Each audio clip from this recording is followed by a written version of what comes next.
suis heureux, quoi. Le fait de savoir que j'apporte quelque chose à des frères, je leur donne l'espoir. Quand ils me voyaient, Khalil, on veut te ressembler, Khalil, on veut être comme toi. C'est l'espoir que tu apportes déjà, c'est déjà quelque chose. J'étais dans les ghettos avant de venir travailler pour Médecins du Monde. C'est du ghetto qu'on m'a appris pour venir travailler.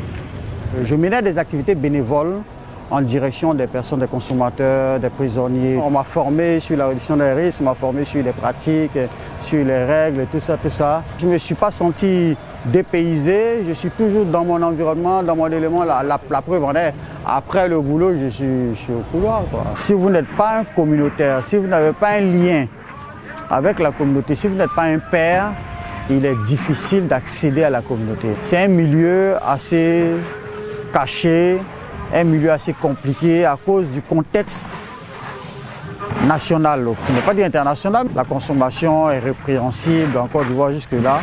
On t'attrape avec un joint, tu vas en tôle. Il y a des personnes qui consomment des drogues, mais qui sont loin d'être des bandits, loin d'être des délinquants. Parce que, pour une raison ou pour une autre, elles ont rencontré la consommation. La consommation est en train de détruire leur vie. Comment les aider à reconstruire leur vie? Comment les aider à se prendre en charge, à avoir une meilleure santé, pour ne pas être des risques de transmission de ces pathologies vers les familles, vers la société. On a 50 fois plus de personnes tuberculeuses dans le milieu qu'en population générale. 50 fois plus, vous vous rendez compte?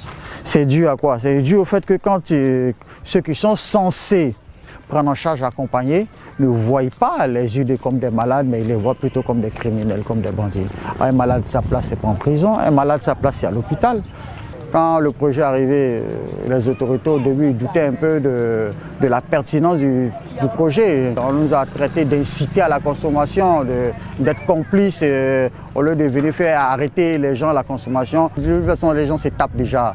Et comment permettre à ce qu'au-delà de leurs difficultés de consommation, qu'ils ne tombent pas malades? Il faut les sensibiliser. Il faut consommer dans un environnement, dans un contexte assez clean, de sorte à ce que tu ne puisses pas être exposé à d'autres maladies telles que les maladies qu'on connaît, qui sont vraiment propres à la communauté, propres à la consommation. Donc le projet est venu un peu comme pour éclairer un peu où sont les zones d'ombre, les difficultés qui empêchaient en fait les gens d'être observants dans le traitement. Ce qui est encourageant, c'est que quand vous voyez les résultats, vous êtes content. Vous voyez que votre travail a un impact sur l'homme, sur l'humain. Quand vous voyez les chiffres, les taux, les pourcentages de contamination descendre, vous dites, ouais, on a galéré, mais on a des résultats. Des personnes qui arrivent malades, au seuil de la mort même, on les prend en charge, elles sont observantes au traitement, elles reprennent, tu les vois 3 mois plus tard, elles sont en bon point, elles viennent te dire merci. Tu es content, tu es, dans ton âme, tu es fier d'avoir fait quelque chose. La personne elle peut aller et puis rechuter, hein. C'est pas ça le problème.